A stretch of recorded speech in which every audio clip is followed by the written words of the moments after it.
News Radio KMAN weather.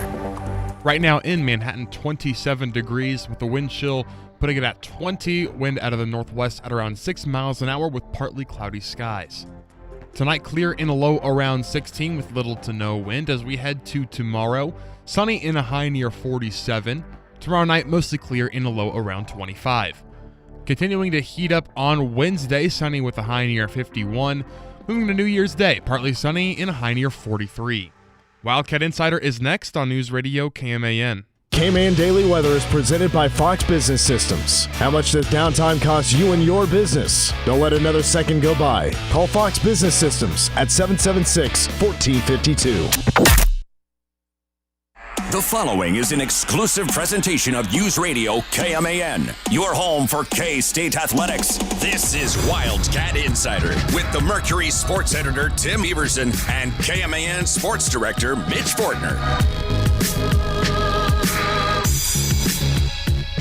Folks, we are back.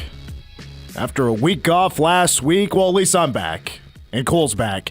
Tim Everson is off this week, so he'll not be joining us here on this edition of Wildcat Insider, but we're with you for the next couple of hours.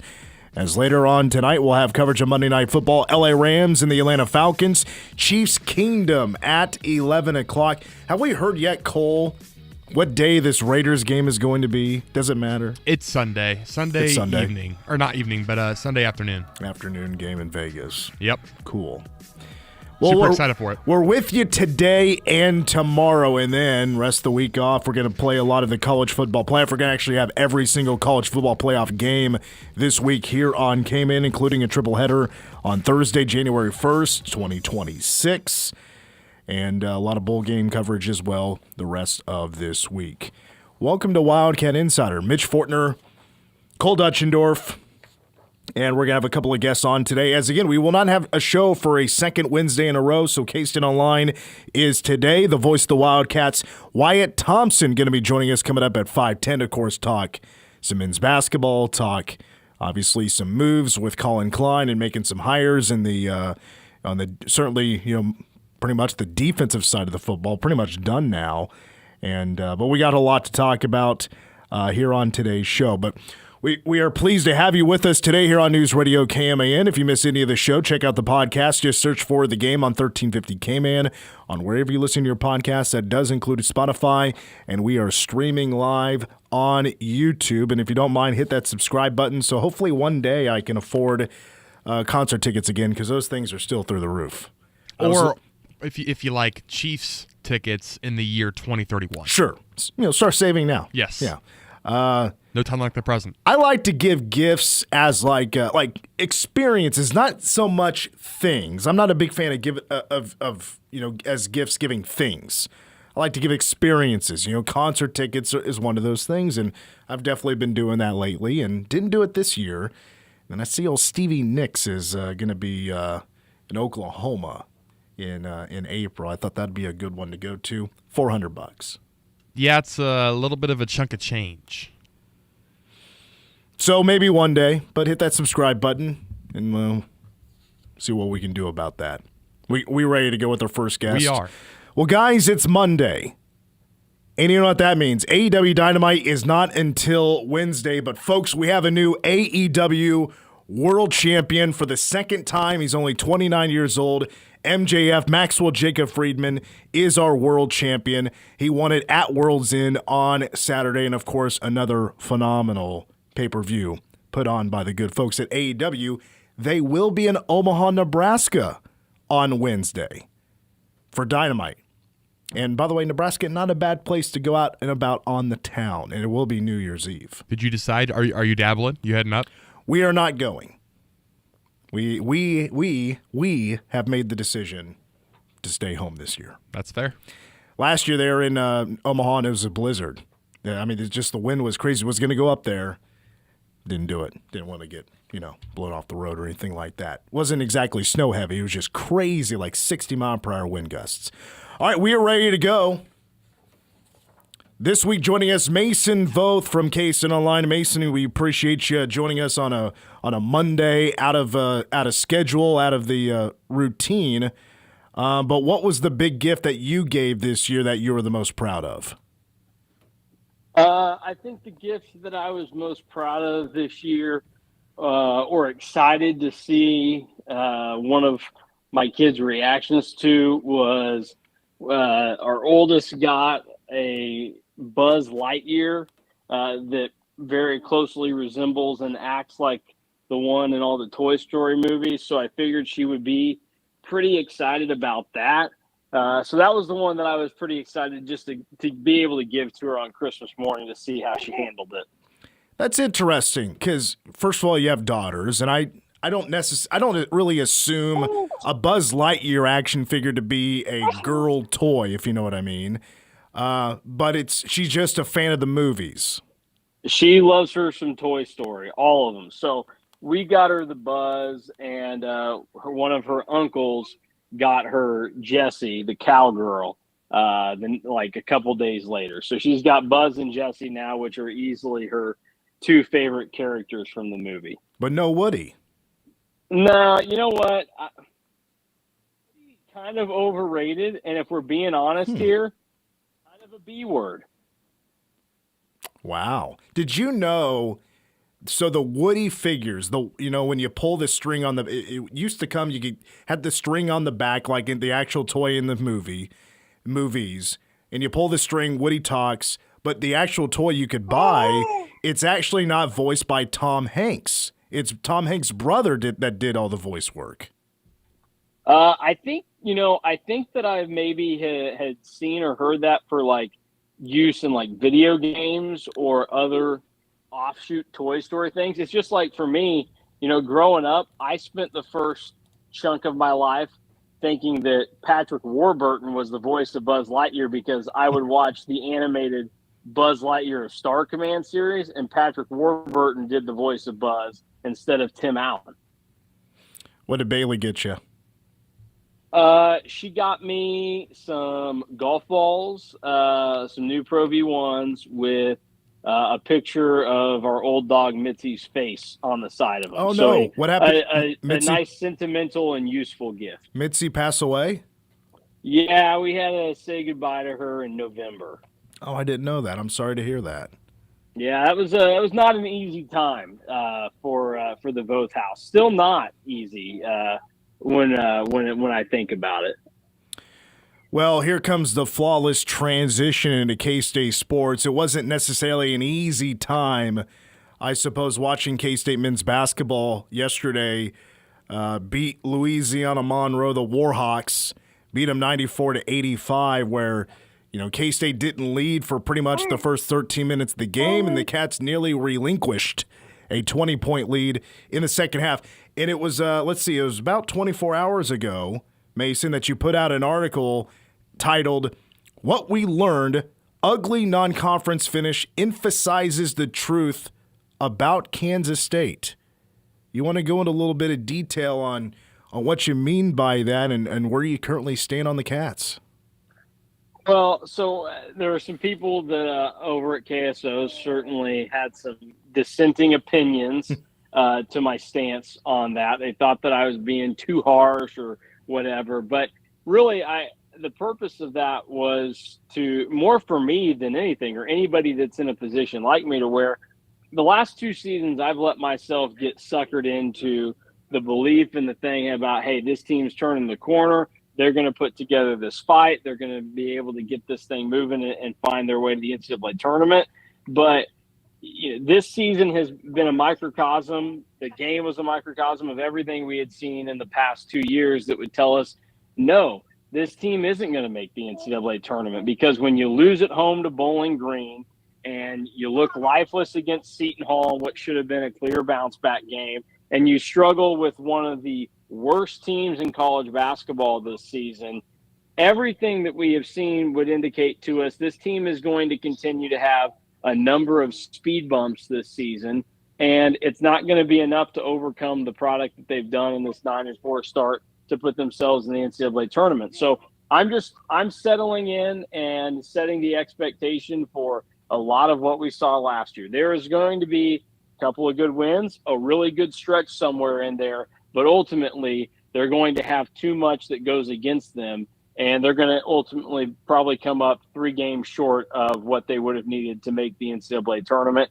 And I'm telling myself to not be surprised by that anymore, and don't be a sucker. Don't blindly buy in or just assume that this basketball team is like a number of others. Because if we didn't have the history with this program, I would probably be a lot more considerate and okay with how the 9-4 start looked. But knowing what I know from the last 2 years and seeing how they got to 9-4 right now, I just know that we're looking at the exact same situation playing out over the next 19 games that K-State's guaranteed. You know, I'm typically the optimistic one here, Mason, in this relationship. And I understand your colleagues are feeling you're a little bit hard on these guys. But I'm here to tell you right now, I'm leaning your way. And it's not because of what I saw yesterday, to be honest with you, because I've seen K-State basketball teams come back from Christmas and be really sluggish. I mean, when last time the Cats won the Big 12, for example, so the 18-19 season, which, by the way, this is also one of the quickest turnarounds a Jerome Tang team has had off the Christmas break. But go back to, Dean Barry Cam, their senior years, and they come back from Christmas and play a bad George Mason team, and they won like 58-57. Like it happens. That's why you schedule these games, right after Christmas. You're not expecting to be great at all. But I think you're right in a way. The Bowling Green game just sucked. Seton Hall should have been a bounce back, but I mean, to me, it's pretty simple. This team isn't very good defensively. They're not going to be red hot from the floor every night, and you're going to face teams that are going to ratchet up on. I mean, they're going to crank it up on defense. And in the few examples we've seen of that, K-State has struggled against teams that play good defense. I think it's simple as that. Yeah, the defense isn't very good. The offense has taken a massive step back from where it was at the start of the year and where we expected it to be, and that's a problem. And then, I'm with you. Like, coming off of Christmas and being sluggish, that happens to a lot of teams. But UL Monroe is terrible. It should have been better yesterday. And when you build the lead that K-State did, you should be putting your foot on the gas and pulling away, and they didn't do that. And then in addition to that, like, we watched Jerome Tang, this team still doesn't know who they're going to play. The first 5 guys on the floor, and then who's the next guy off the bench, and who's the guy after that. Like, the rotations just have not solidified yet. And I'm a big believer that by the time you get to conference play, you should have some idea of, okay, here's what the 8 or 9 guys that play for us, that rotation is going to look like. And I still think that they're searching for answers. I mean, Andre Kostic was one of the first guys to check into the game yesterday. How does that work? He hasn't been available to play early in these games for the first 2 months of the season. And then all of a sudden, after time off and not doing anything, all of a sudden he can be one of the first guys off the bench. Again, a lot of yesterday told me a lot of the same things that we've seen the last 2 years, where everybody involved with this program is lost and searching for answers, and they don't know how to find them. And it's going to lead to a couple of, blind squirrels finding a nut every once in a while, like K-State did last year. But if you're a blind squirrel, at the end of the day, you're going to end up with less nuts than the squirrel that has both eyes functioning right. And K-State doesn't have both eyes functioning right.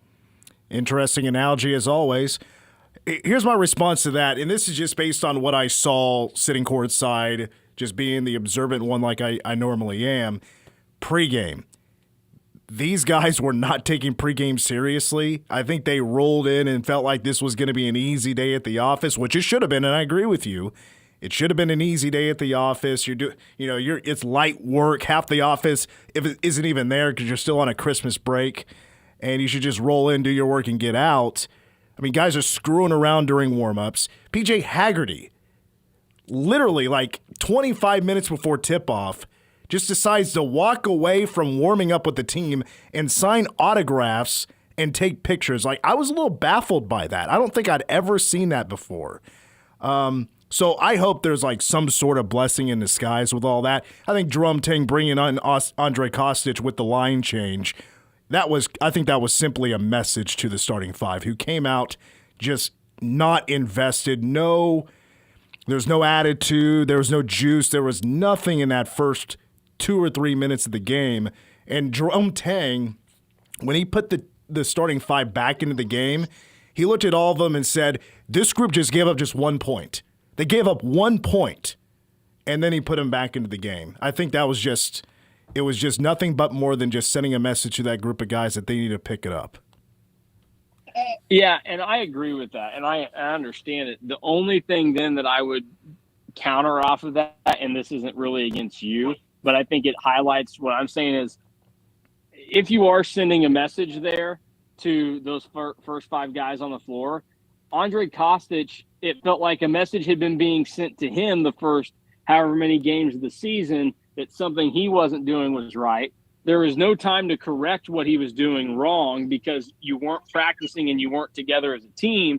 And so this is where Jerome Tang either is very wishy-washy in how he handles some of these situations, as we saw with Doug McDaniel getting to start randomly against Cincinnati last year, or he brings in so many guys that are going to be put in these compromising positions that he's going to have no choice but to kind of cut off any punishment or message being sent early because, I got to turn around and go and give that to some other guy now. So it just – everything that I see right now, maybe it's because the last 2 years should make everybody skittish about what's coming next, but everything I see just translates back to, I've seen this before, and the movie ends not very well for K-State. And that's where I sit, 13 games into the season and ahead of what the last half of it's going to look like in Big 12 play. But, I mean, Taj Manning and Dorian Book have really picked it up the last couple of games. They have. And, look, I was saying early in the season, based off of guys that were on the floor and what I had seen, I thought there would be a possible role for Taj Manning this season because he's going to come in, he's going to play hard, he's going to play smart, and while he may not have some of the physical ability at times to match what you would need, he can give you a few good minutes. And so I think K-State has benefited from having Taj Manning be able to do that for him. I don't know how much the role can continue in Big 12 play, but I'm glad to see that he is getting that opportunity and that he's doing enough with it right now to where he's been a valuable piece to K-State over the last few weeks. And I think he figured out the secret sauce to making Dorian Buka a viable role in the offensive end. It's just get to the mid-range and then lob. No bounce pass, no simple pass, lob every time to Dorian Buka for in the same motion, jam it in. That's you can't just pass to him and assume he's going to make a move because that's just not what he's going to do, Oh, did we lose him? Yeah, I would agree on Buka. I think, again, he's not a guy that's going to do a whole lot for you that is going to make him lethal or a star, but he's providing enough of a role right now and playing it well enough that they've found value with him, and he's been beneficial the last few games. Well, I tell you what, P.J. Haggerty scored 1 point in the first half against Louisiana Monroe. He scores 23 points in the second half. Cats win by 9. They finish non-conference 9-4. BYU on Saturday. When we take a break, Mason Voth joins us from K-State Online for another segment. We'll jump to football. The coaching hires by Collin Klein. A lot of defensive back coaches, retains Buddy Wyatt. What is Mason gathering from these hirings and potentially what the vision is for this defense with the coaching hires when we come back as you're listening to Wildcat Insider? You're listening to Wildcat Insider. I'm Dan Patrick, and this is Above the Noise. We've long known that the right leader can resurrect a franchise. Dan Campbell dragging Detroit from irrelevance to contender. Andy Reid forging Kansas City into a dynasty. But 2025 has delivered the most dramatic evidence yet. 3 first-year head coaches with their teams. Mike Vrabel in New England, Liam Cohen in Jacksonville, and Ben Johnson in Chicago. All 3 have engineered turnarounds bordering on miraculous. Vrabel inherited a Patriots team coming off back-to-back 4-13 disasters, now at 12-3 and battling for the number 1 seed in the AFC. Cohen took over the Jags, a Jags team coming off mediocrity, and has them at 11-4 atop the AFC South. Johnson in Chicago has the Bears also at 11-4 in that commanding NFC North. Caleb Williams is thriving in a revamped offense. Proof the right voice in the headset remains football's ultimate difference maker. I'm Dan Patrick, and this is Above the Noise. Are you living with dry AMD? If so, you could be on the road to geographic atrophy, or GA, a condition that leads to retinal cell death and permanent vision loss.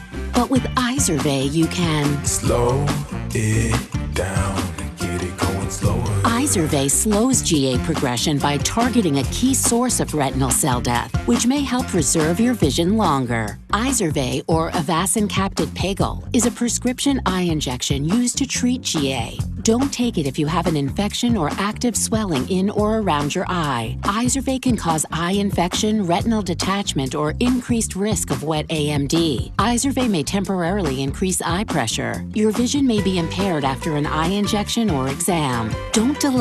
Ask your doctor about Izervay today. Izervay gets GA going slower. Visit Izervay.com. That's IZERVAY.com. Paid for by Astellas Pharma. We are the keepers of the wild, America's original and most invested conservationists. For more than 80 years, we've been committed to conserving wildlife and the natural landscapes that define our nation. From rugged alpine ridgelines to peaceful tall grass prairies, we've supported the conservation of more than 36 million acres of American wildlands. Our funding has led to cleaner water, fresher air, and improved wildlife habitat. From abundant fish and waterfowl populations to robust deer and elk herds, nothing is more important than maintaining wild spaces for adventurers to explore and wildlife to thrive. We are America's hunters and target shooters, stewards of the American outdoors. America's hunters and target shooters, along with firearm, ammunition, and archery manufacturers, have invested more than $46 billion to help state fish and wildlife agencies manage and protect wildlife and wildlands across America. For more information, visit outdoorstewards.org. Ever tried balancing a dozen eggs in one hand while hopping on one foot? Or maybe juggling cats while riding the unicycle? Sounds ridiculous, right? But guess what? That's exactly what texting while driving is like. Your human brain only has the capacity to focus on one thing at a time. So when you're behind the wheel, give driving your undivided attention. Don't drive distracted. A message brought to you by the National Highway Traffic Safety Administration, Project Yellow Light, and the Ad Council. For area high school scores, recaps, league standings, and coach interviews, check out Scoreboard Saturday at 8 a.m. during football and basketball season, including coverage of the Centennial League, NCKL, Big East League, Flint Hills League, and the Twin Valley League. Scoreboard Saturday on News Radio KMAN is powered by WTC Communications.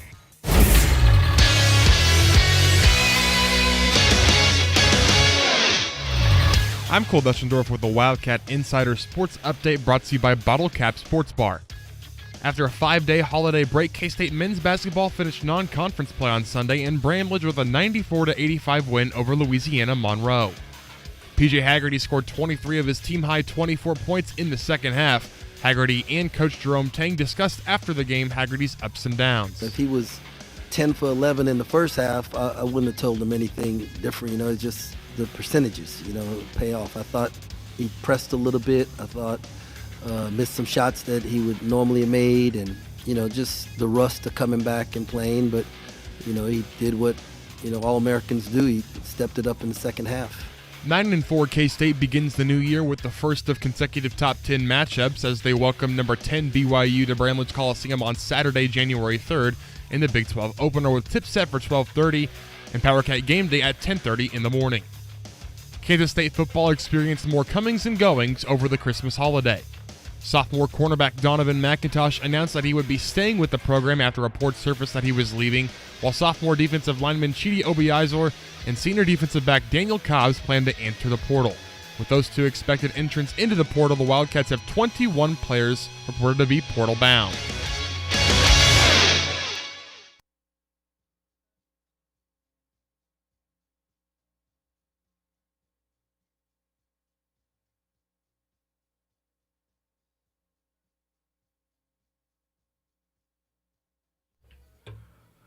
I do love the Bee Gees. I'm not a big disco guy, but I do like the Bee Gees. It's get an official ruling here from Mason Voth. Mason, how do you feel about the Bee Gees? I don't mind the Bee Gees. What's your favorite Bee Gees song? Oh, boy. You Should Be Dancing is really good. I like that one. This obviously isn't too bad. I can't hear what's playing right now. I assume it's Staying Alive. Yeah, Staying Alive, yeah. My go-to Bee Gees song is Tragedy. You know, I'm not the biggest Tragedy fan. I don't know. It definitely seems like it's second on the playlist or the set list at a concert type of song. Like, it's definitely not a popular one. It's a minor hit, but I think it's actually a number one hit for the Bee Gees. I don't know. Have to look at that. I don't remember it as a number one song of the day. Oh. Neither do I, but my memory recollection isn't always the best. I'm trying to think of the title, but it's got the hey, how do you mend a broken heart? I think, is that the name of the song? Too Much Heaven is also really good. And I could go on and on about Bee Gees songs. They had a hell of a... Lindsay and I last summer went to, maybe it was 2 summers ago, went to Branson, Missouri. And when you go to Branson, you got to go to a show, right? You got to go one of the cheap shows.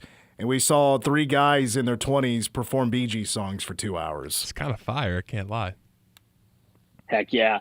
This is more than a couple of years ago. This is going on getting close to a decade ago. For my grandparents' 50th wedding anniversary, we went to Branson. And we had to go watch one show. My grandma just wanted to go to one show with us. So we went, whatever. It was like this family singing group or whatever. It was fine.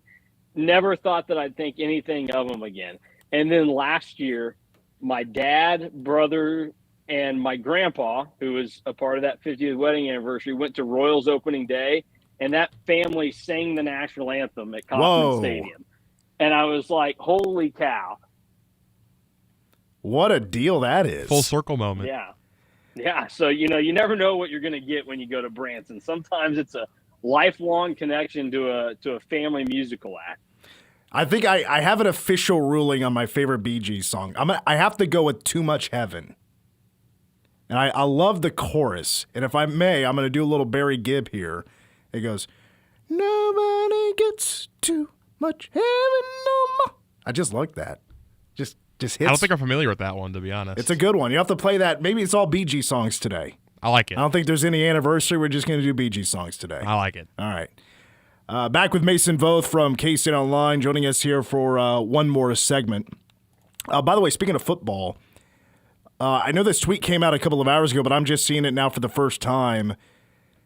It appears that Andy Berberia, Berberia. You too. Mason, Cole, you may know more than I would. I'm not quite sure how to say his name. But anyway, he's Iowa Western. He's a JUCO transfer defensive lineman. He has decided to not come to K-State because of staff changes and stuff, and he's decommitting from the Wildcats. So, Mason, I don't know if you have any response to that or any response to the number of, I think it's now 21 or 22 cats that are now into the transfer portal. On the topic of Andy Berberia, my assumption here would be that he's going to end up at Iowa State.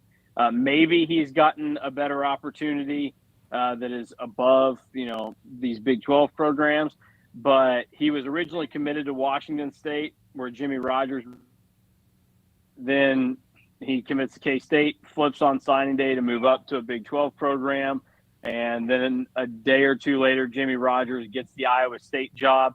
So now Jimmy Rogers, who would have been his head coach at Wazoo, and Jesse Bobbitt, who would have been his DC at Washington State, are both going to be at Iowa State.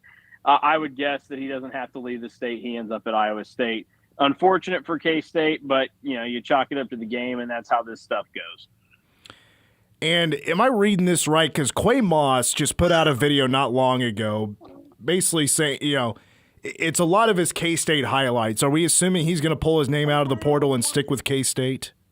So initially when I saw that video yesterday, I was like, that's not what that means. And then Taylor Bratt and Marcus Woodson both retweeted the video, which would then lead me to believe that, maybe that is what it means. So, Donovan McIntosh at DB has already announced he's coming back. My antenna's up to think that Quay Moss is likely coming back to K-State next year, and that's a really big start for keeping this roster together or building the 2026 roster. And that continues the message I've been, preaching is, when you see these names, all these guys jump into the portal, win a coaching, I expect that to happen. Even if Kleiman was to stick around, it's after a 6-win season. This could very well happen. It happens across the country. But that doesn't guarantee that they're gone. I mean, hell, this could be a leverage play. I mean, if coaches are going to do it, why can't the players do it? You know what I mean? So, there's a lot of conversations to be had. And, if Quay Moss is back, that's phenomenal news to my ears. All right, you brought up one of the coaches here, Mason. That's where I want to go to next. You brought up Marcus Woodson. He's K-State's new co-defensive coordinator, defensive backs coach coming in from Arkansas. He was also previously at Florida State. He was at Auburn. You have Jeremiah Johnson to also coach defensive backs. He's a Scandia, Kansas guy, which is Republic County. That's out by Belleville in Concordia, out in that area. He's going to be coming to K-State. Nick Toth, who's going to be the linebackers coach. He was previously at Air Force. He had been at Fresno State. And one more other defensive coach I want to mention here is former A&M co-defensive coordinator and defensive backs coach Jordan Peterson is coming to K-State to do those very things, except chop the co-off defensive coordinator. He's now the top guy. And then, of course, Buddy Wyatt is retained as the defensive line coach. All right, so with those names being added to the defensive side of the football for coaching, what have you gathered about this group of guys? What could be the identity of this defense and what we could expect potentially in 2026? I don't know that the identity has fully come together yet, and I think that a lot of the identity is going to be based off of the personnel that they're able to bring in. And a lot of these guys, their identity as coaches and then pooling them together is that a lot of them have been known as successful recruiters. That starts with Jordan Peterson, and then it kind of trickles down from there. And not only have they been successful at recruiting, but then they've been successful at developing those guys. So they're able to not only get big-time recruits, but they're also able to evaluate and say, hey, we might be able to do something with this guy. Like the example for Jordan Peterson, Drew Galloway said on one of our shows last week or 2 weeks ago that Peterson's responsible for 2 of the 3 highest rated recruits in KU football history committing to KU and signing with them. So you have that to kind of build off of. And one of the things that I like about the philosophy that Jordan Peterson is coming from and the concept is that there was a question that was given about, what are you trying to do as a defense? This was to like Mike Elko, and who Jordan Peterson obviously just worked under, and Elko was calling the plays there. And basically he talked about, I'm not really trying to have my own identity. What we're going to do is whatever we think is going to make the offense most uncomfortable, or what, if you ask an offensive coach, what don't you like to see a defense do that's going to make your life miserable? That's what our plan is. And so I think that this is going to be a very a fluid type of defense for K-State. I think you're probably going to end up with a lot of guys that can be versatile. And I don't know that we're going to have a set in stone idea of kind of what the base of this defense and what their true identity is going to be. But I think the number one goal, as is with most, but I think it's going to be made a big sticking point, is K-State's defense is just main goal, no matter how you get there, is to make the opponent uncomfortable. And that typically leads to a lot of good things as a defense. Yeah, I mean, what I gathered is, it goes back to Collin Klein's introductory press conference where he says, I don't want to mess up the quote, but it's, it was something it was around, some people visit physicality, we're going to live there. And I think back to 2012. I remember, what that secondary was doing back then with Ty Zimmerman and Alan Chapman and Nigel Malone, and Randall Evans. That was an aggressive group. I mean, that was a physical group. I remember they were jumping routes all the time, and Nigel Malone one year had 7 interceptions to lead the season. Like, what I also gather is, like, what this pedigree of group of guys have, like, what kind of comes together is they're pretty good at getting off the field. They're pretty good at first down, and they're good at getting turnovers. Like, they all recently have had some pretty solid success in that area. So, I mean, Mason, if I'm going to take a guess, Collin Klein wants to be pretty aggressive on defense, wants to eliminate what I think we've heard too much lately, and that is having to simplify things. He wants a group of guys that can do more than just the simple stuff. Yeah. Everything had to be simplified. It seemed like every 2 weeks, eye discipline was a problem for this team. It's like, I don't know. At some point, find guys that either have it or find a way to coach it better. So it's going to be a much welcome reset on defense for K-State. And I think, honestly, the idea of getting the defensive staff together as fast as they have into completion probably has a lot to do with Collin Klein and Christian Ellsworth can do a lot of selling on their own for the offense because they're going to have a lot of say in it. On the defense, you needed that to be in place because Collin Klein's not going to be as able to sell that as you would be offense. So you need the coaches in place that can help you do it. And I think that's why we see the defense come together a lot quicker than what the offense has. Well, Cole brought this up in the office.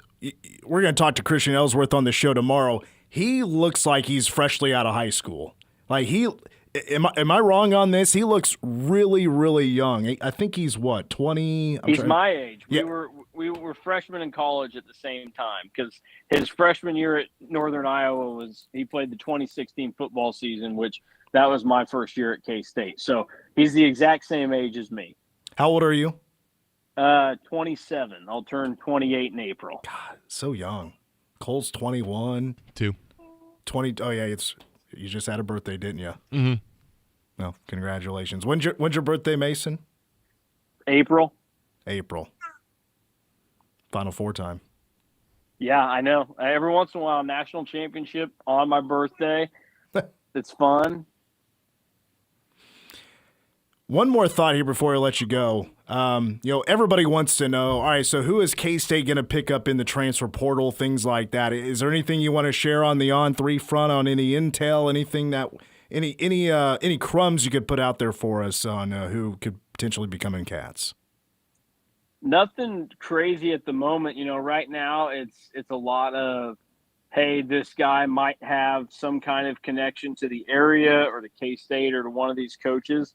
But until guys can officially go in and that contact can officially start and we get a little bit more, I think it's a real guessing game for a lot of people. So, Josh Manning at receiver is a name that has already been tossed out there that would seem to make a lot of sense, where it seemed like K-State might have had it lined up to get him out of high school before Missouri pulled some stuff off at the end. But he, Kansas City guy, has a connection with Avery Johnson. I think that would be something to watch out for.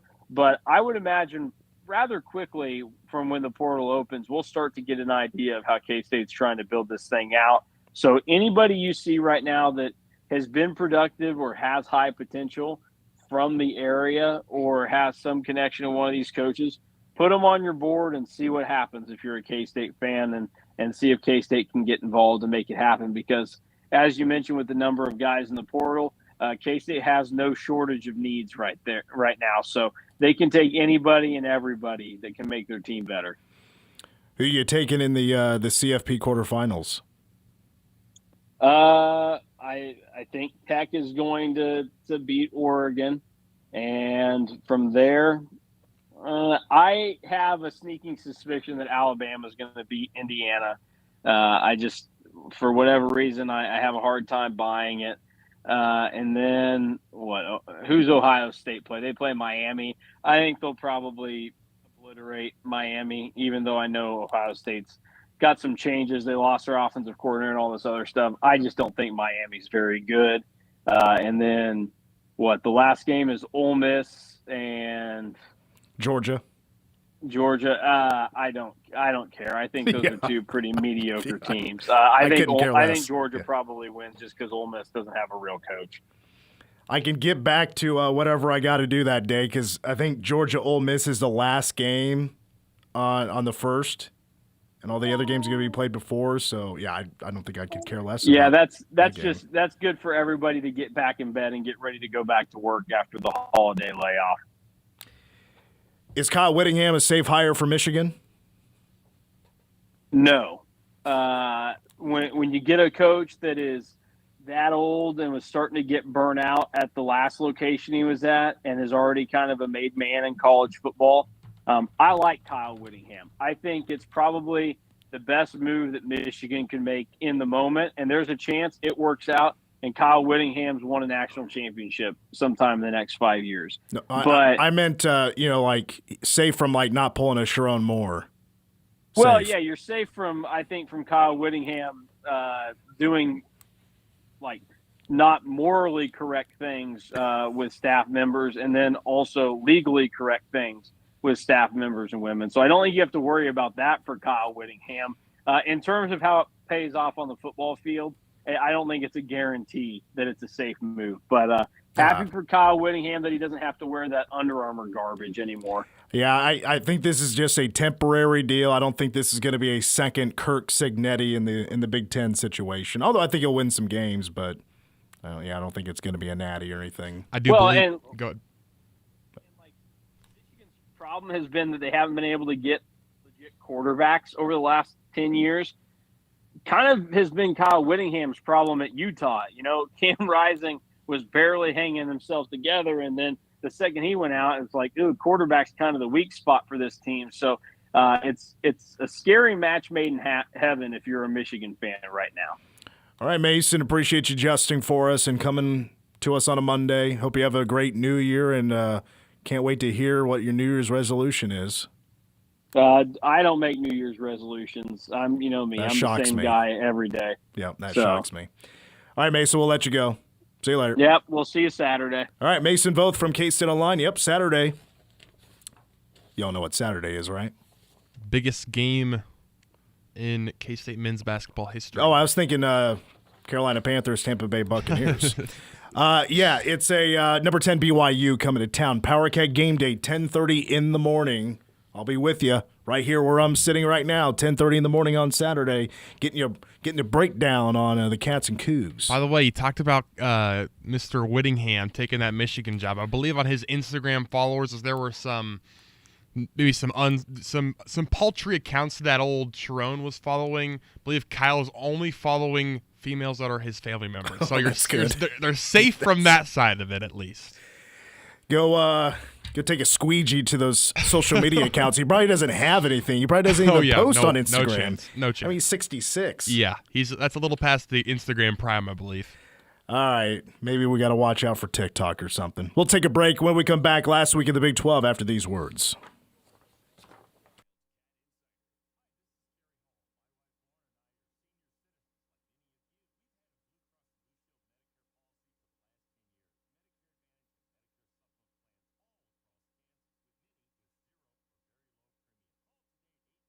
(692-3077) or online at bcbskansas.com. We pride ourselves on being your hometown carrier. We're Main Street, not Wall Street. Not available in Wyandotte or Johnson County. Manhattan Broadcasting is an equal opportunity employer. In order to widely publicize our job opportunities and outreach programs and organizations that regularly distribute information to job seekers or refers candidates to employers, please contact us about our employment contact list to receive the most current information about station vacancies. For more information or to be added to the list, please contact Manhattan Broadcasting Company at 785-776-1350. Visit us at 2414 Casement Road in Manhattan, Kansas, or email frontdesk at 1350kman.com. My name is Lauren. I am one of the nurses in Interim Hospice. At Interim, we're a family-owned company, and we use that approach to support our families and our customers. I take phone calls from families, people in our community, answer questions, and help guide them in making some difficult decisions. Having a family-owned business, that completely changes the way that our customers or our community are approached, because you can tell we're not a corporate-driven company. We build relationships. We will listen to those in the community, and we will hear you so that we can give you the best services available. Interim Hospice is here to help you focus on your quality of life, to have the absolute best days possible, no matter the amount of days that you have left. We care, we're there. Interim Healthcare. The Wildcats. Three wide open again, and it's perfect again. Hit the court. To the rim, layup good. Right here. Yeah. How about these Cats? Be here every game as the Wildcats pounce the hardwood all season long. 3 seconds, 2, 1, buzzer, ball game. K-State wins it. On your home for Kansas State Wildcat basketball, the K-State Sports Network from Learfield. News Radio, KMAN. Helping your inner circle prepare for emergencies can start in many ways. Put together an emergency kit with WIPOL. Create a family communication plan with your tita. Remind Bai to keep a backup battery charged. It all starts with a simple step, telling those you care about to be ready for the worst. So start a conversation and plan for emergencies together. Get more tips at ready.gov/start. Brought to you by FEMA and the Ad Council. News Radio, KMAN, weather. Right now in Manhattan, 27 degrees, wind out of the northwest at around 6 miles an hour, partly cloudy skies and that wind chill at 20 degrees. Tonight, clear in the low around 16 with little to no wind. As we head to tomorrow, sunny in a high near 47. Mostly clear in the low around 25 tomorrow night. Moving ahead to Wednesday, sunny with a high near 51. On New Year's Day, partly sunny and a high near 43.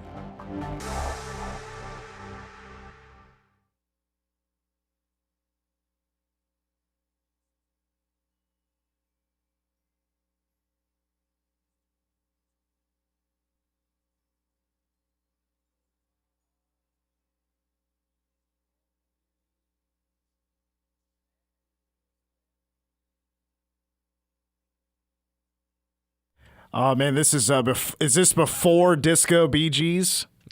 I just looked up Bee Gees. I'm not the most familiar with the Bee Gees catalog. I looked them up, and that was the third one on their, on Google. They list them in terms of, I believe, the most streams or the most views, whatever it is. That was the third on that list.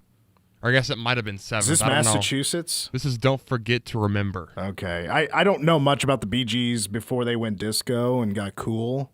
I know Massachusetts was a big hit for them, but yeah, this isn't quite the Staying Alive. No, this isn't what you would expect. I didn't give it a listen before I played it. I just shot it into the queue. Well, when it comes to last week in the Big 12, I mean, on the basketball front, not a whole lot to report. Iowa State still undefeated. They're 12-0. They beat Long Beach State last week. Oklahoma State is 11-1. Arizona is still the number one team in the country. As last week they beat Bethune-Cookman. They're 12-0 on the year. BYU is 12-1. They're number 10 in the country. Kansas still in the top 10. I mean, nobody really played anybody of significance. What we do need to report on, though, is a pretty good start for the Big 12 in bowl games. Because how about the Big 12 now 3-0 in the Pop-Tarts Bowl? Nobody outside of the Big 12 has ever feasted on a roasted Pop-Tart in postgame other than K-State, Iowa State, BYU. The Big 12 has won 3 national champions in the last 3 years. Say that again? That's the People's National Championship. Oh. The Pop-Tarts Bowl.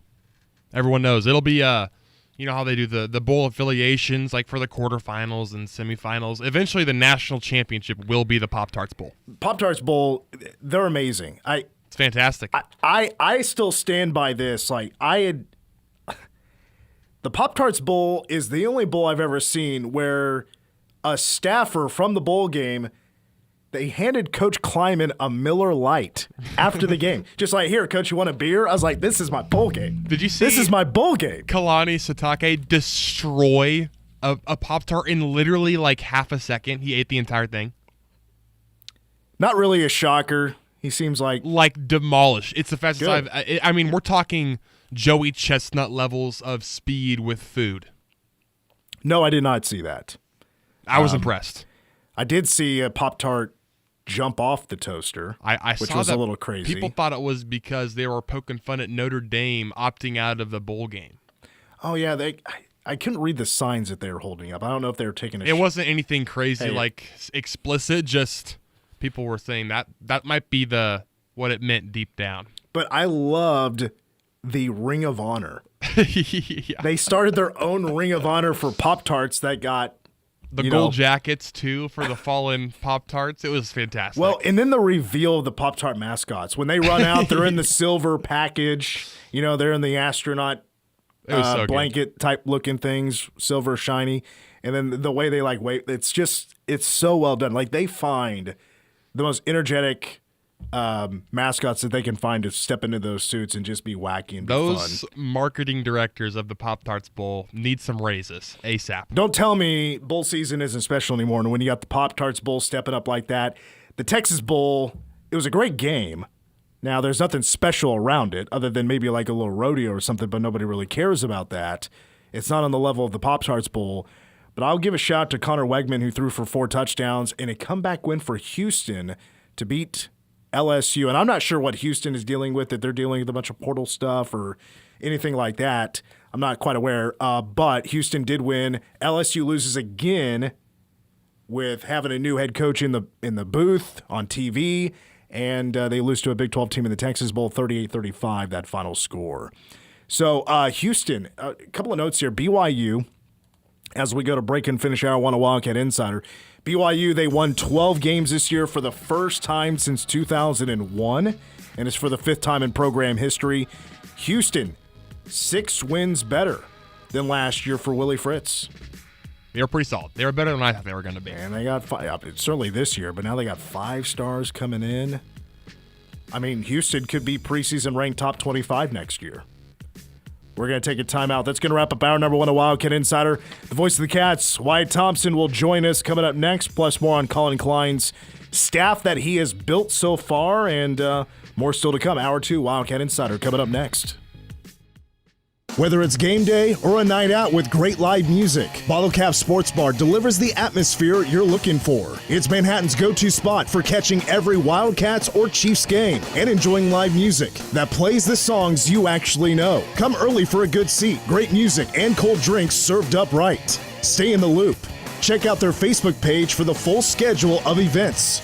Bottle Caps, where the music's live, the game's always on, and the vibe is just right. Bottle Cap Sports Bar located on West Anderson across from Dairy Queen. At ESB Financial, we think it makes sense to pay you. That's right, get paid 5.04% annual percentage yield on balances up to $20,000 with our free Kasasa Cash checking account. We'll even refund your ATM fees nationwide, and the best part is there's no monthly service charges or minimum balances to keep. All you have to do to earn your rewards are a few simple things each month. The best part? These things make banking easier. Visit esbfinancial.com to learn more. Special terms may apply. ESB Financial, member FDIC, equal housing lender. What's up, everybody? Nick Costo's here to help you beat the books with Westwood One Sports. College football playoff game coming up on New Year's Eve. Ohio State, a 9.5-point favorite against Miami. And Ohio State's coach is going to call the plays now on offense, and I like that for Ohio State. But I do think Miami's going to be able to keep this game close. Miami's got athletes. Give me Miami to cover the spread, even if I think Ohio State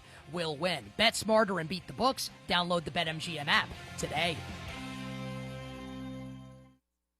I didn't ask to be thrown in the streets with nowhere to go, but I did ask for help, and Covenant House was there for me. 1 in 10 young adults will experience a form of homelessness this year. For these kids who didn't ask to be put in this unthinkable situation, Covenant House is there, providing hot meals, a safe place to sleep, medical care, and love. They just really genuinely just wanted to help me succeed, and I'm succeeding. To learn more, go to safeplacetosleep.org today. KS State Bank wants to be your bank. Find the solutions you've been looking for at ksstate.bank. KS State Bank, member FDIC, equal housing lender. KMAN, Manhattan.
Weather on News Radio KMAN is brought to you by Sunset Zoo. Memberships are a fun way to experience the zoo all year long and will make great gifts this holiday season.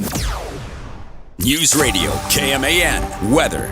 Right now in Manhattan, 27 degrees, wind out of the northwest at around 6 miles an hour with partly cloudy skies. That wind chill at 20 degrees.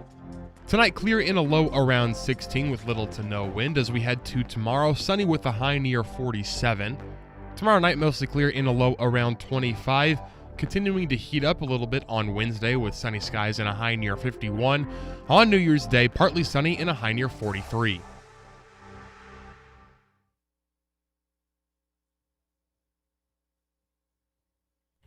Night fever. This is more the vibe I was going for. Well, speaking of vibe, I got a couple of things to mention before we get to Wyatt Thompson here in just a moment. You can play the music. I'm not doing it today, but I'm going to do it tomorrow. I want to give away a 4-pack and a parking pass. A 4-pack of tickets and a parking pass to K-State men's basketball Saturday, hosting number 10 BYU to see AJ DeBonsa, which I keep getting heat for. Mitch, why didn't you ask if AJ was close to picking K-State or not? I did bring it up. He said he didn't want to answer. He didn't want to talk about it. So I didn't put it in the interview because it's kind of an awkward situation. Anyway, we'll give those away tomorrow. I just saw BYU just announced their season ticket for football season ticket prices, and they're going to hike up the prices. BYU fans are freaking out about it because they're supposed to give 10% of their incomes to their religion. Not a whole lot left over for season tickets anymore. No, it's what I find. I have no idea what K-State's season tickets go for. I would assume the most expensive ones, when you're actually sitting like outside of a box, you're sitting 50-yard line or like 45 to 45, right there in the middle on the west side, and I'm sure those are the most expensive tickets.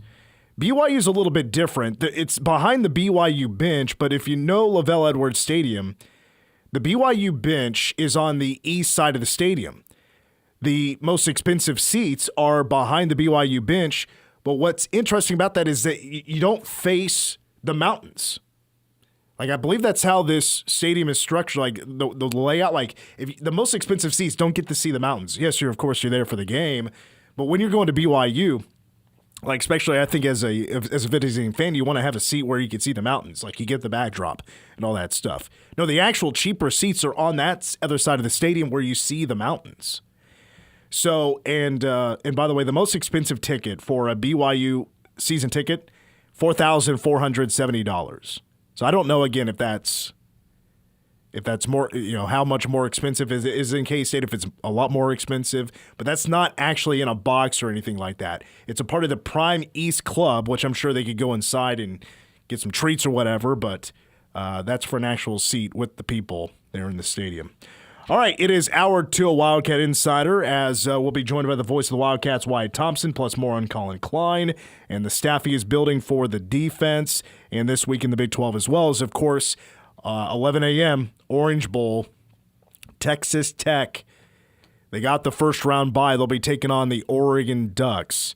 That'll be Thursday at 11 a.m. Voice of the Wildcats, Wyatt Thompson, joins us. What do you think, Wyatt? Do you think the Red Raiders can make a run here in the college football playoff?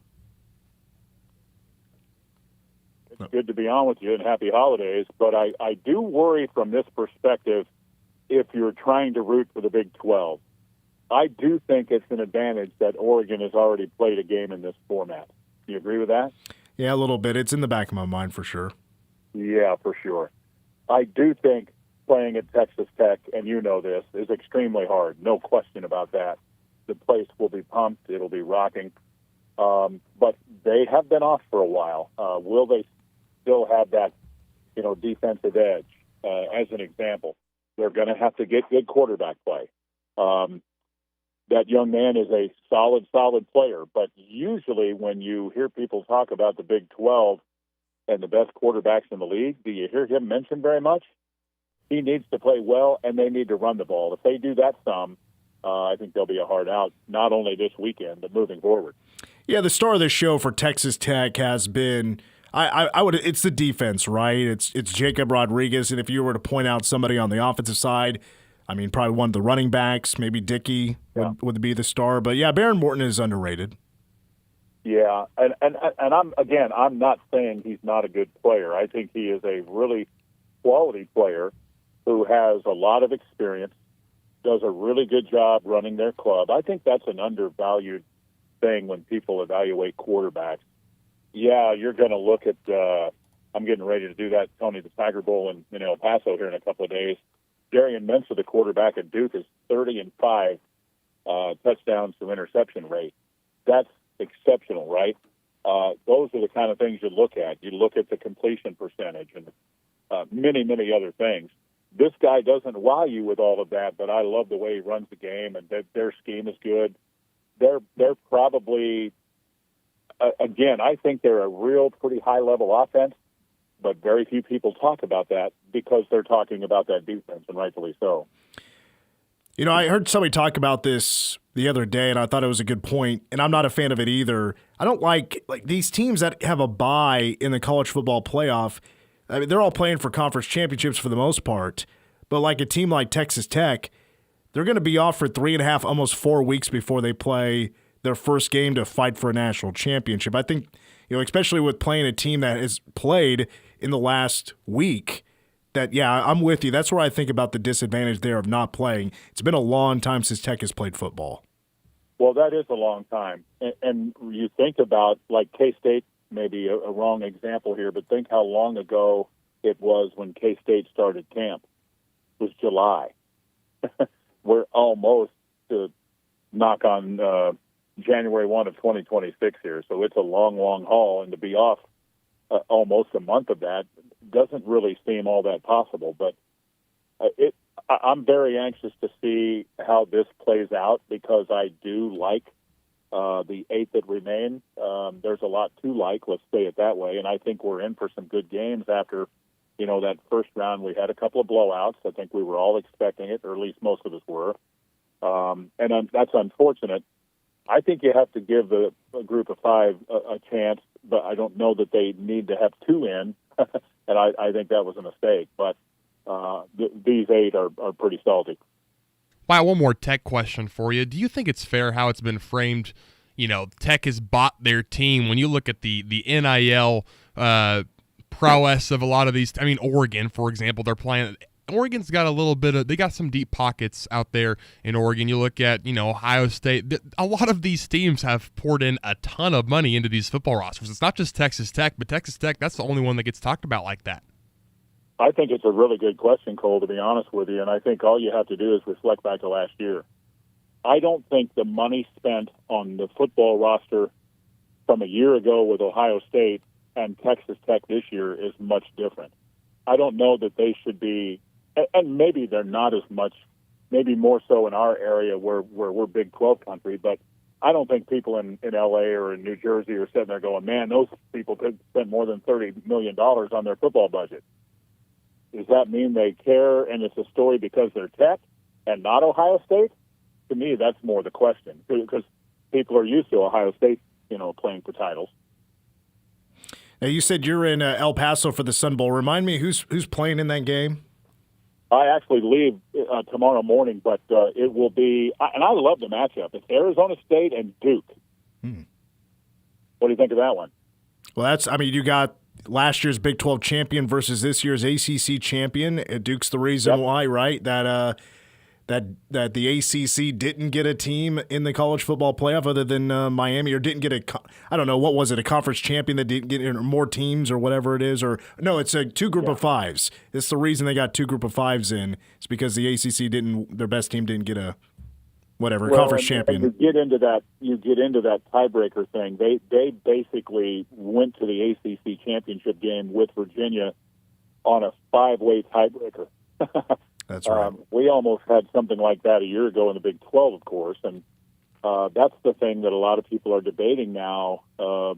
there's a lot on the table when you talk about college athletics and major college football currently on, looking forward. But they've got to kind of figure out that tie-breaking system. And I'm a believer that the Big 12 needs to either be in a pod system or divisions.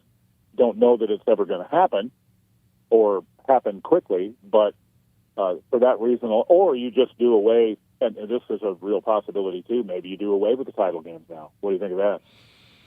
I mean, as we've seen from the committee, for some conferences, doesn't make a difference. For other conferences, it does. Yes, that's a fact. That's well said, Mitch. I totally agree with that. You knew going in to the ACC title game, as an example, and I've watched it a couple of times just studying Duke and what they do, but they beat a pretty good Virginia team who had handled them, whatever it was, 3 or 4 weeks later at Duke. I mean, it was like 34-17 or something. They smoked them. But in the title game, Duke had a pretty good lead, pretty much dominated the game. Virginia played really well late, forced it to overtime, and Duke beat them in overtime, and I think it was 27-22. It was a really good game. So everybody, for the most part, expecting to play for these two teams, or a lot of opt-outs? What's the story? Well, there's a lot of opt-outs, and I was hoping that you would ask that. I don't want to make that the story, but I'll give you a couple of examples. The right tackle for Duke is one of the best in the country. Brian Parker has opted out, NFL situation. People are more familiar with Arizona State in these parks, so we'll talk about that. But Raleek Brown has opted out. He's their top running back. Jordan Tyson, who's one of the best receivers in college football, is out. Shimon Mateer, who's a terrific tight end, is out. Maxie Honachor, their right tackle, is out. So, but welcome to bowl season 2025, 26. I mean, this is kind of what it is. So I had never seen, when they, I'll make this final point here, I had never seen a release of a depth chart that I saw this morning from Arizona State that listed the two deep, offensively, defensively, and special teams, and then also had a list of injured players who would be unavailable, players that opted out / are trying for the NFL, and then they listed their portal guys. I was real stunned when I saw that. Wyatt Thompson, our guest, the voice of the Cats. Staying on the football front, looking at K-State, Collin Klein hiring coaches. What's your take on or thoughts on all the defensive guys that Collin Klein has hired to take care of that side of the football? I'm sure a lot of people will say, whoa, look at all the defensive back coaches, but I think that will take care of itself in time. We don't know exactly what, Collin has in mind there. We do know Jordan Peterson. I think most people are excited about him, and he'll be the defensive coordinator and kind of lead the charge in that secondary for sure. But you've got Marcus Woodson, co-defensive coordinator as a DB coach, and then Jeremiah Johnson is the latest. And I think when you dive into those guys and their files and bios and that kind of stuff, a lot of them are young, and I understand that, but not all of them. Coach Woodson's been around a little while. Coach Johnson's been around a little bit. We know Coach Toth, the linebackers coach, has been around, and then Buddy Wyatt. I mean, he's just an outstanding football coach from my perspective, and lots and lots and lots of places in his career. And he's a typical football coach. He's been in a lot of places and survived a lot, knows a lot. Very, very fine teacher in my mind.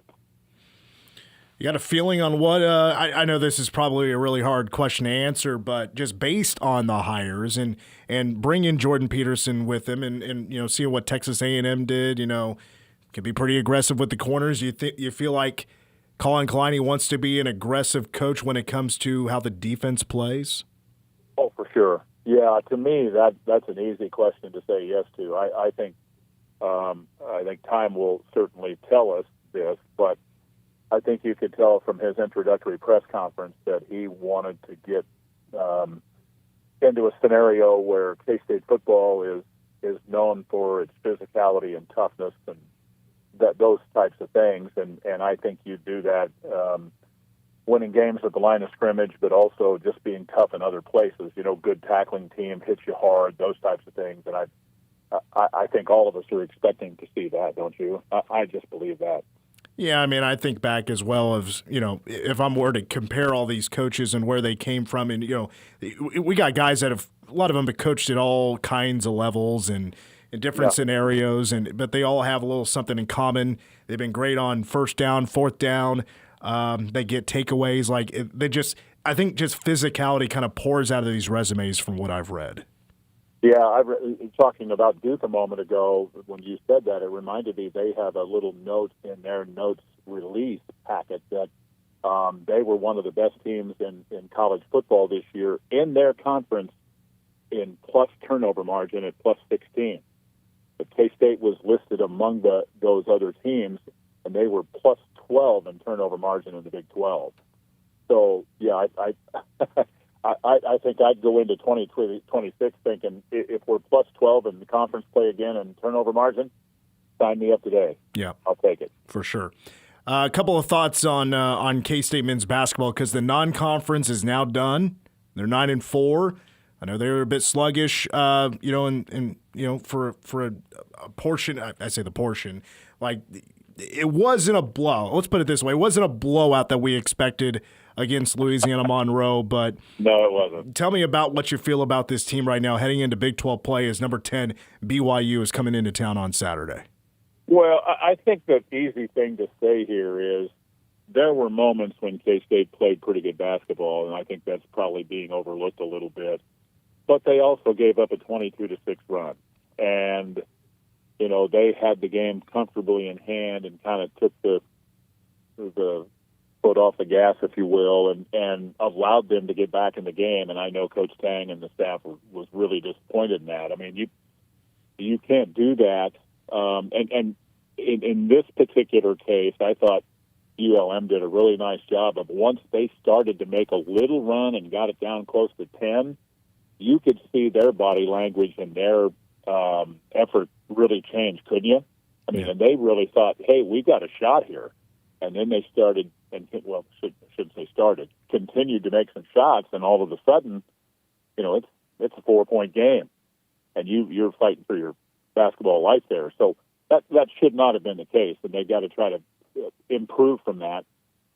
Still got a long ways to go, I think, on the defensive end, but they've been pretty consistent offensively, Mitch, and I think you start with that in the positive light. But and I would say this, you tell me what you think of this. I do think some of those guys that don't get as much of the headlines are starting to get better, whether it's Dorian Buka, Elias Rapiet, those kinds of players. The more they're going to give you, the more it takes an effort to beat K-State because of those 3 or 4 other guys that can score, I won't say at will, but they're going to be, 10, 12, 13, 15, 20-point a game guys. That's a good – it's been a while since we've had a group like that, frankly. Well, and Taj Manning, I think, is honestly one of the first names that pops into my mind when you mention some of the role guys may be, starting to really get better. And, I mean, he just plays his tail off. I know that's been the MO for him, but it's been more a practice thing. I mean, he came into that game and was playing harder than anybody else. I mean, that's going to stand out when especially your 5 starters get subbed out to send a message because they've been real poor to start the game. And then Taj is trying to prove something by trying to get more minutes and playing hard. And he has to do that, and you know that. I mean, he's been like that all along, but he's improved his game. He's gotten stronger since he's been here. He admitted to us there at the broadcast table yesterday that his confidence is improving. I love the type of teammate he is. I think all of those guys that are, K-State basketball appreciate him for what he brings to the table every day. I mean, he had 8 points, 7 rebounds, both career highs, in a little less than 14 minutes yesterday. And you said it perfectly. He came in and gave them a spark. He wasn't the only one, but that second group kind of got them, to the point where, they're hanging in when it was at that part of the game where ULM was playing. They played pretty well early and they played pretty well late. It's just if you really look at it honestly. And so that was a big stretch in the game where those guys kind of kept K-State hanging around. And then the next thing you know, they're going to the locker room and they're up 10. So that was a pretty good stretch. All right, have you looked into well, I'm sure you have. That's kind of silly for me to start the question like that. But BYU, I think we kind of know, if we've been paying attention to BYU, how advertised they are about what they can do. But what are your thoughts on BYU Saturday?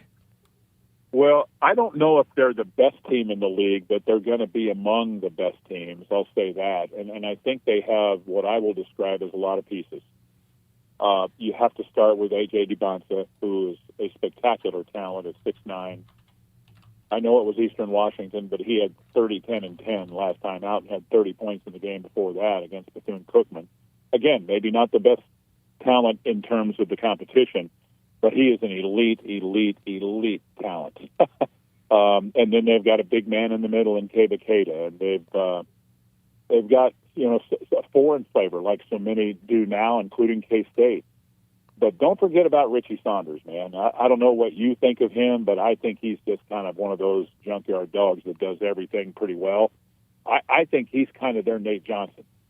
Maybe a little bit better scorer, a little bit better long-range shooter, but he's just kind of their glue guy. Maybe that's a better way to say it. He's tough, and I think he's really good. When you look at the league, I don't know that there's a ton of separation. I'll say of probably the three teams at the moment would be BYU, not necessarily in this order, but BYU and Iowa State and Arizona. Fair thought? Yeah, for sure. And the X factor to me for BYU is Robert Wright. He's a transfer from Baylor. I just think after watching him last year, now he's a little bit older, and now playing for BYU, I just think he's a way more improved player than what he was last year. Well, and I think that's a great point. You've obviously done a little bit of studying, too, because are you aware of the fact that he's shooting 45% from three? Yeah. Yes, I am. Yeah. And that's over 53 shots. That's not like, he's almost 50% and he's, 5 of 10. But his numbers are good. And he is, again, 16-point-a-game point guard. Those guys don't grow on trees. That's what I'm saying. They do have a lot of pieces, and that not everybody knows all of their personnel. But we've talked about quite a few guys here with DeBonsa and Keba Keita and Richie Saunders and Robert Wright, but we haven't mentioned some other guys, including a kid that, and this is probably going to fire some people up because of the latest NCAA stuff, but they just had a kid become eligible who's been in the G League for a couple of years, 6'10", sophomore Abdullah Ahmed, who probably is not helping as much now as he will later. But so they're a pretty deep basketball team, right there with those other two that I mentioned. And I think Tech's really good. I don't know depth-wise that I could put them with those three, but they're good too. And there are several others, of course. But the league. We say it all the time. People probably get tired of hearing it, but the league is really good, and the freshman influx has been crazy. Yeah, the freshman impact, no doubt, especially Arizona. I mean, they're really feeling that right now, and it's cliche to say, "Oh, the league is the deepest it's ever been." We hear that from Brett Yormark all the time. I truly believe that. I think this is the absolute best year for the Big 12 ever. I think it's going to be that way. Well, if I said to you, and I could put a team together, and this is just 3 or 4 guys off the top of my head, of Peterson, DeBonsa, Torrey, and Koa Pete. Name a team in America that wouldn't take any of those 4 guys. Draft picks. I mean, they're all really good. Short-lived college careers. Yep. Wyatt, we'll let you go. Safe travels to El Paso, and we'll talk to you soon. We'll see you in Bramlage on Saturday. You got. Looking forward to it, buddy. Thanks so much. Voice of the Cats, Wyatt Thompson, joining us here on Wildcat Insider. I mean, A.J. DeBonsa, Richie Saunders, Robert Wright for BYU. I mean, those are the top scorers. They take the most shots. Very balanced. I mean, it's a 3-headed monster with their scoring. DeBonsa, his 3-point shooting isn't as hot as I thought it was going to be. He's still a great scorer. I mean, he actually passed last week. He passed P.J. Haggerty I'm trying to think of it's Cameron Boozer at Duke, AJ DeBonsa, and then PJ Haggerty are your top 3 scorers in the country. So Saturday, I mean, there's your billing right there. They're not going to be one-on-one against each other. It's not like that, but it is. Yeah, PJ's not going to be D'ing AJ up.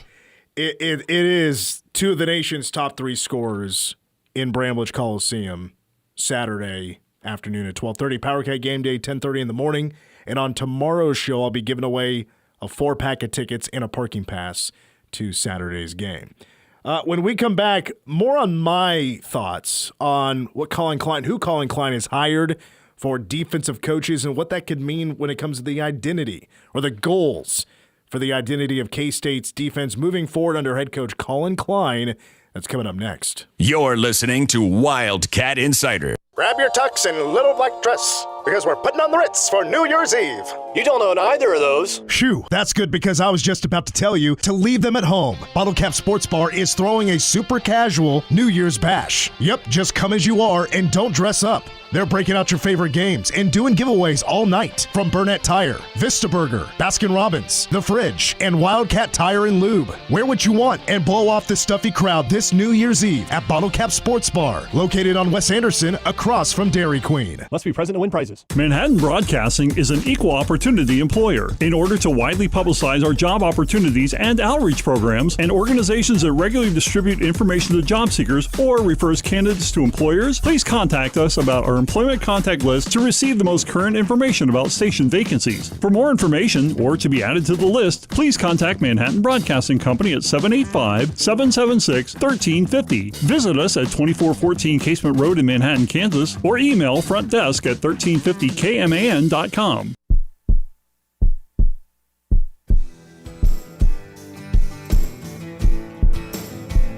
Inside every heart, a spark. Inside every spark, the power to change. On January 31st, Light MHK invites you to the Light Within, a Phantom's Ball for Change. A night of music, art, and imagination, and a mission to support mental health. Sold in the back row. Thank you very much. You're the buyer. Bid in the live and silent auctions. Celebrate creativity and help those seeking hope and healing. Every ticket, every bid, every moment fuels change. Join us. Be the spark. Tickets at lightmhk.com. That's lightmhk.com. Presented by Manhattan Broadcasting and Light MHK, shining a light on the path to wellness.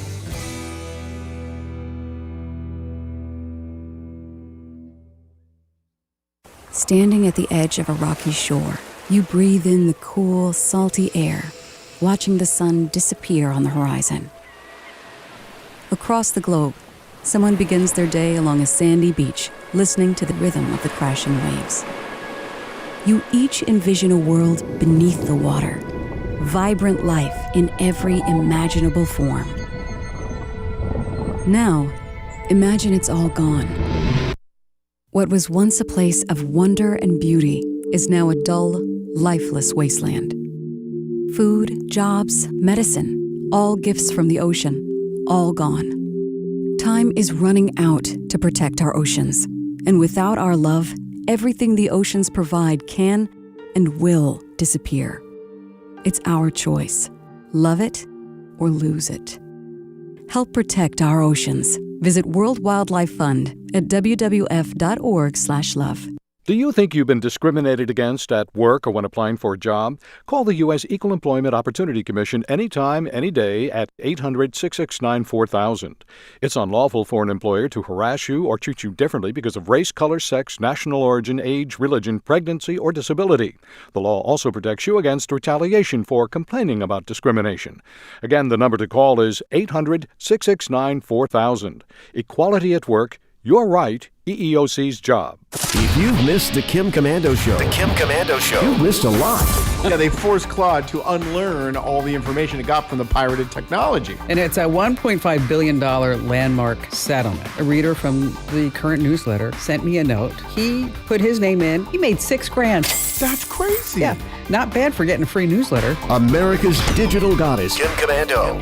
Kim Commando, Saturday mornings at 9 on News Radio, KMAN.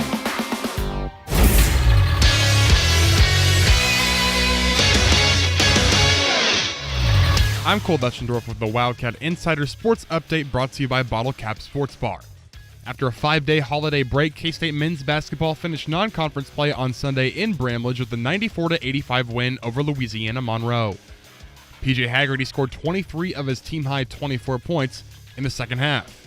Head coach Jerome Tang discussed that after the game, after his ups and downs. If he was 10 for 11 in the first half, I wouldn't have told him anything different. It's just the percentages, pay off. I thought he pressed a little bit. I thought missed some shots that he would normally have made, and just the rust of coming back and playing. But he did what all Americans do. He stepped it up in the second half. The 9-4 Wildcats begin the new year with the first of consecutive top 10 matchups as they welcome number 10 BYU to Bramlage on Saturday, January 3rd in the Big 12 opener.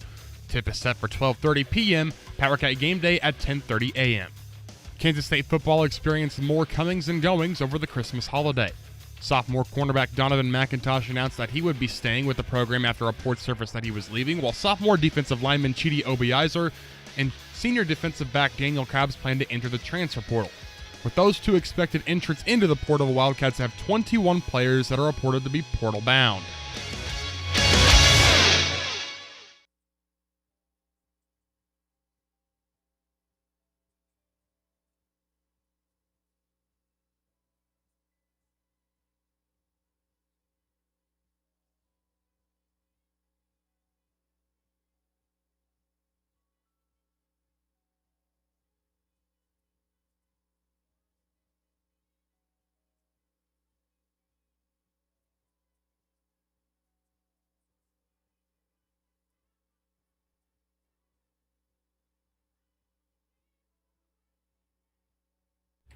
It is an impromptu Bee Gees day on the game, or a Wildcat Insider rather. Mitch Fortner and Cole Dutchendorf. Tim Everson is out this week. Plans to be back next week with us. This would have been my answer, by the way. This would have been my favorite Bee Gees song. It's a good tune. More Than a Woman? Mm-hmm. Not too bad. Let's see. Coming up on tomorrow's show, we'll be joined by new K-State quarterbacks coach Christian Ellsworth, who I believe is on the road. But he'll be joining us here on the show. Plus, of course, more on Tuesday's show, which will also be a look back at 2025, the best of 2025, not just in K-State sports, high school sports around the area as well. We'll take a look back. The best of 2025 right here on the game tomorrow, which will be a live edition of the show. We'll be right here in studio. Tomorrow will be the last show of the week because we got a lot of bowl games to get to. Thursday, we're going to have the full slate, all 3 games of the college football playoff. And also on Wednesday, 6 o'clock, Ohio State, Miami can be heard right here on News Radio KMAN, just in case you happen to be out and about. Reminder Wednesday, K-State women's basketball will be opening up Big 12 play, or open up the home schedule of Big 12 play, as they'll be hosting Cincinnati. That's going to be a 1 o'clock tip-off, 1 p.m. tip-off on New Year's Eve with pregame coverage at 12:30 here on News Radio KMAN. All right, it's been a common conversation we've had so far on today's show. Now I want to bring it back to the table so we can discuss here, Cole, about the hirings of Collin Klein. He has pretty much filled up this defensive staff, which, as Wyatt said, it looks like a lot of defensive back coaches, which is true. I mean, got 3, right, including some co-defensive coordinators. He's got a linebackers coach. He retains Buddy Wyatt as the defensive line coach, which I think his success, speaks for being retained with, he's had 3 players of the year in the Big 12 and, draft picks, and a first-rounder, and Felix Anudike-Uzomah. We could go on and on. I don't want to turn this into just running down the whole resume and all that kind of stuff because I really want to get to the point here. But I'll give you the announcement of who all these guys are just in case you haven't heard.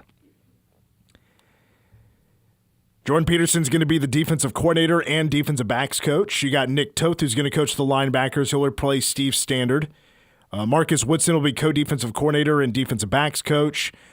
And then another defensive backs coach, Jeremiah Johnson, who is a Kansas guy. He's from Scandia, and that's the Belleville, Concordia, Belleville area. It's more of the northwest of Concordia, but he used to go up there once upon a time for a party or two. Not going to lie about that. With Jeremiah Johnson and with Marcus Woodson, they've been coaching for a long time. They got years of experience, 20+. They've been all over the country. They've had multiple stops, success everywhere at all levels. Marcus Woodson is coming in from Arkansas. Jeremiah Johnson is actually, is this game tomorrow? I think it's tomorrow, the Independence Coastal Carolina game. So Jeremiah Johnson is going to be the interim head coach for Coastal Carolina. Tim Beck was let go, so he's going to be the guy in charge of the Chanticleers in tomorrow's bowl game, which, as we heard from Gene Taylor a couple of weeks ago when we had him on the show, it looked like it was going to be either the Independence Bowl or the Rate Bowl again. If K-State was to an acceptable bid, probably would have been Shreveport, and it would have been them instead of Coastal Carolina.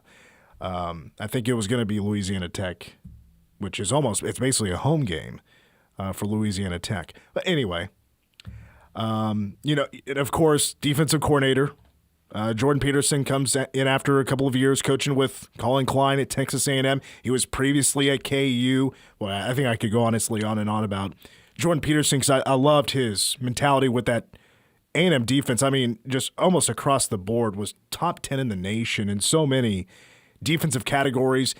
He was, and before that was at KU. If I'm ever going to give Kansas flowers under lackluster Lance or Les Miles, it's going to be because K-State just happened to get a coach that coached there for a little bit of time, but he did lead Kenny Logan Jr. to all Big 12 honors.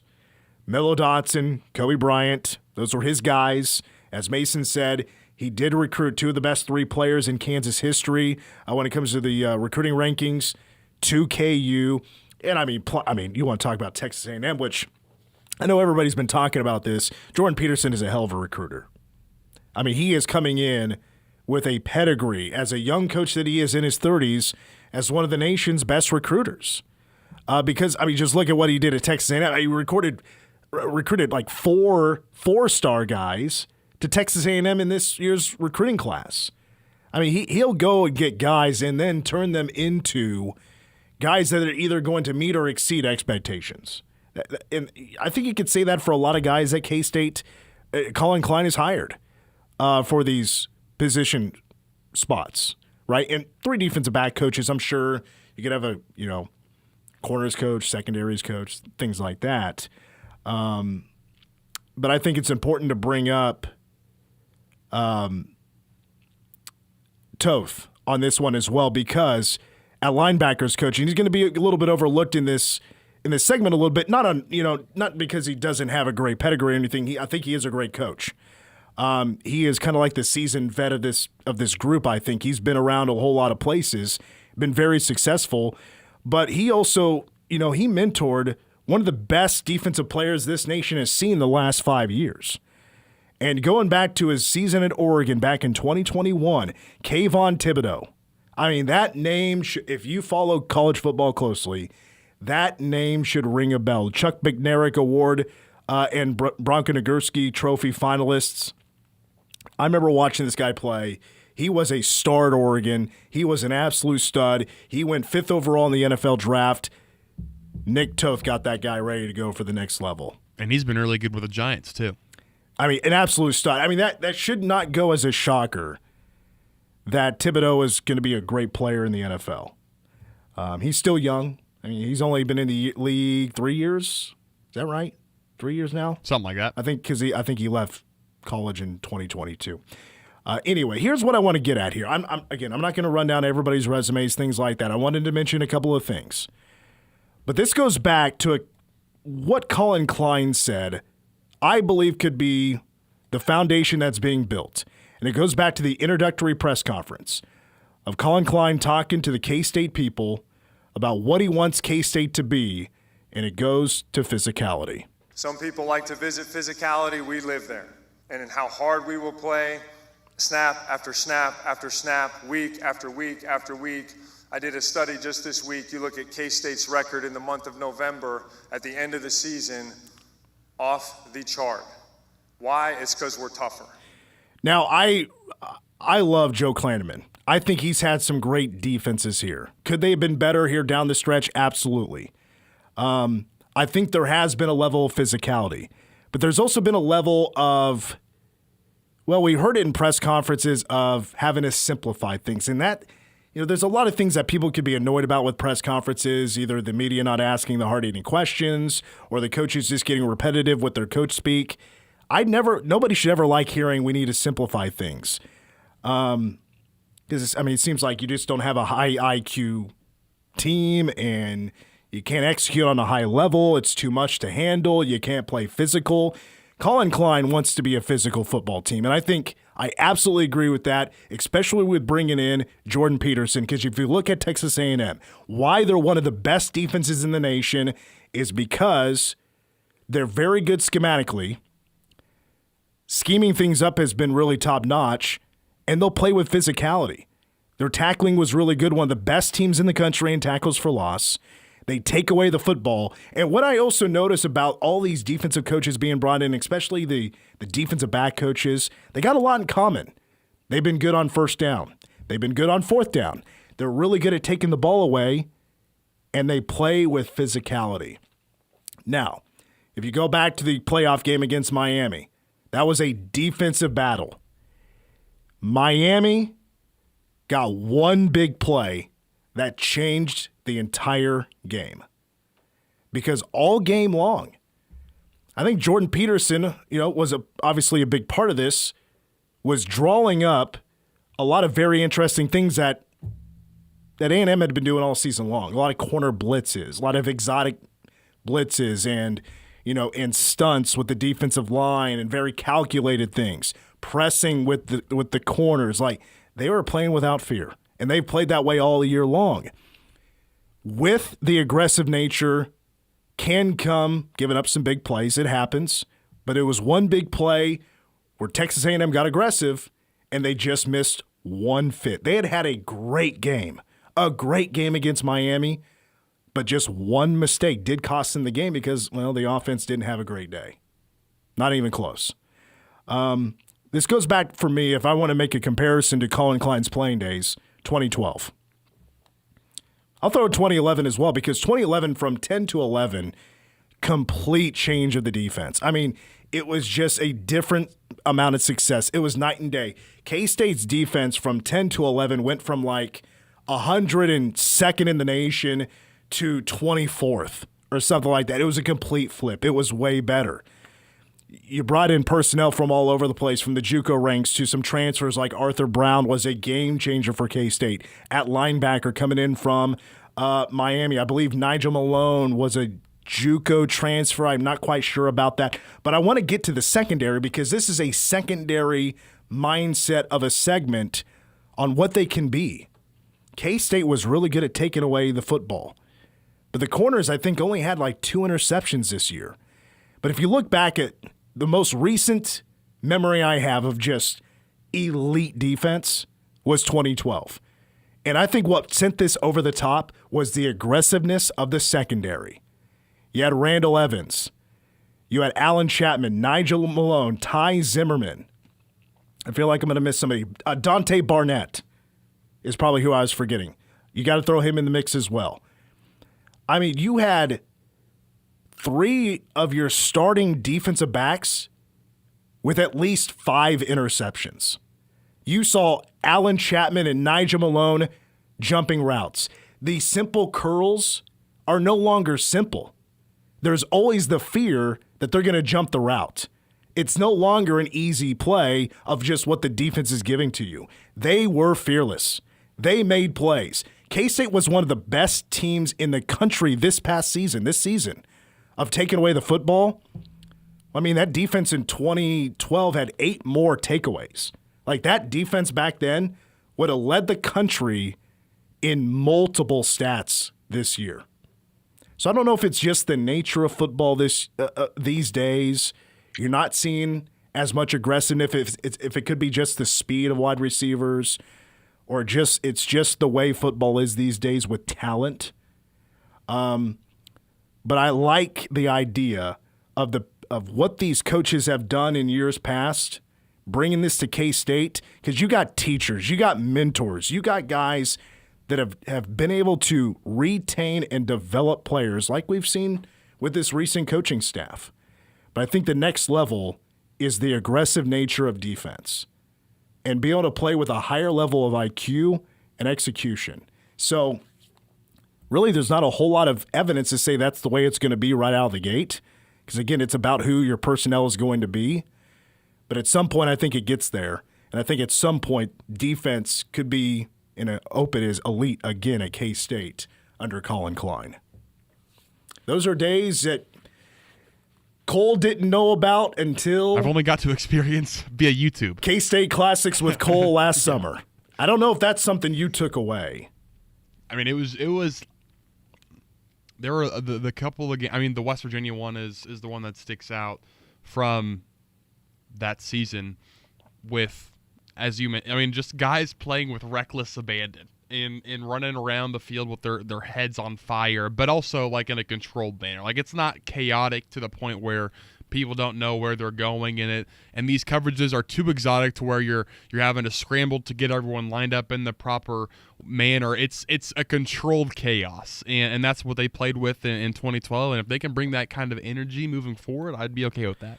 Yeah, I think Jordan Peterson is gonna mess with opposing quarterbacks. I think that's given just by watching Texas A&M this year. I mean, it's hard not to see them once in a while because they're on ABC all the time, one of the best teams in the country. They were really good with confusing and messing with the eyes of opposing quarterbacks. They did a great job at taking away the football this year. Great they were third in pass defense this year against, this has been one of the top years in college football when it comes to throwing the football. And Texas A&M has been one of the best in the nation to stop it playing in the SEC. So that's my thought. That's my mentality. That's my hope for this. There's still a long way to go to build up to that. So stay patient. Still a lot of work to do. Really, things are just barely getting started. We'll take a timeout. This week in the Big 12, we'll wrap up Wildcat Insider next. The Ramsey Show. How do I protect myself from inheriting a timeshare? So basically a timeshare is a liability. It's a bill. So you're not going to end up owning this because you won't sign the transfer papers. They may take some of the parents' assets because it's very hard to get rid of. And one lawyer calls it legalized fraud. You can't give us enough money to take it. It's a poison pill. Life and money advice. The Ramsey Show, weekdays from 10 to 1 on News Radio KMAN. Battles aren't won solely on the field. That's a common misconception. Battles are won within, over enemies of fear, enemies of doubt. In that place where promises are kept. Promises to oneself. This is a physical training event. Promises to one's community. Helping people move debris out of their house. Promises to one's country. In the heart of every Marine, you'll find a promise. A promise forever kept. A promise of battles won. News Radio KMAN weather. Right now in Manhattan, 25 degrees, wind out of the northwest at around 5 miles an hour with partly cloudy skies and the wind chill to 19 degrees. Tonight, clear and a low around 16 as we head to tomorrow. Heating back up a little bit, sunny with a high near 47 with little to no wind. Tomorrow night, mostly clear and a low around 25. Getting a little bit warmer on Wednesday, sunny with a high near 51, and to start 2026, partly sunny and a high near 43.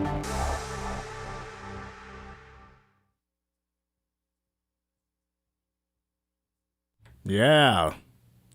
The Foo Fighters did a great cover of this. You Should Be Dancing, Bee Gees. The Foo Fighters version, the DGs. All right, let's take a look at this week in the Big 12. Of course, on the front of of college football, there are still Big 12 teams that are set to play, regular bowl games,